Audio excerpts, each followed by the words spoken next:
ចងអាំងបងខ្យងនេះគឺដោតឆ្កាក់យកមកអាំងហើយស្រោចទឹកម្ទេសពីលើអញ្ចឹងមើលទៅតំណើងជាតិមែនតែនតំណើងមែនតែនបងប្អូនមើលអូយជាតិសាហាវពេលបានដាក់មួយម៉ាត់អញ្ចឹងទៅតំណើងមែនតែនបងប្អូនមើលអូយភ្លក់តឯងមិនអស់ចិត្តយកមកឲ្យពូជួយភ្លក់ជាមួយដើម្បីឲ្យបានរសជាតិដែលពិសេស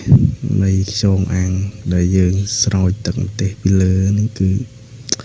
ឆ្ងាញ់មែនទែនបងប្អូនដាក់មួយម៉ាត់ទៅគឺចាប់មាត់តែម្ដងតោះបងប្អូនហាមលេបទឹកមាត់ណាមកហូបមួយគ្នាទាំងអស់គ្នា